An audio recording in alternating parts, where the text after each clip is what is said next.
Okay, we're going to do my turn, your turn with this. Ready? Give. So what could be a picture we could draw that would go with our keyword give? How about state lawmakers giving schools more money to help manage the rising cost of special education services? So the time is now. This year, Senator Sylvia Allen is introducing a bill that would increase special ed funding for about 100,000 students statewide. Okay, senators and representatives, now's the day. We can't go any longer. It's been about 20 years since special ed funding's been addressed, and in that time, Kim Marshall, Director of Student Services for Chandler Unified School District, says the special ed population's exploded, and so have the needs. It's not just about reading, writing, and math. It's more about mental health, social and emotional. When you include the special ed design instruction from the special education teacher, the speech pathologist, occupational therapist, possible paraprofessional support, right, it all adds up.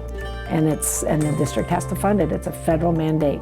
And so if the student needs it, then we have to provide it. And that means dipping into the school's general fund, because right now students who fall into one of these 6 categories only get $12 more than any typically performing student. We took 18 students, varying levels of disability, varying levels of supports of services, and we looked at what that would cost the district, and we were just with those 18 students, we were in the red just over $327,000. And that's only 18 students. Keep in mind, Chandler Unified has more than 5,300 kids classified as special ed. We usually grow about 100 students per year, and this past year from October 1 of 18 to October 1 of 19, we've seen an increase of 225 students already. The last time special education costs were studied was 2007, when it was required by law.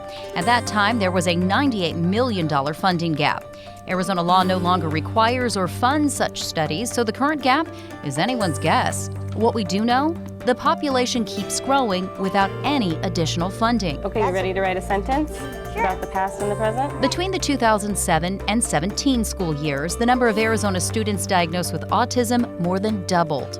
And from 2008 to 14, the rate of newborns exposed to narcotics shot up an alarming 218%. When you have students that have been drug exposed, that changes the makeup of their brain and their structures. There are just too many children now who fall into these classifications that haven't been true in the past.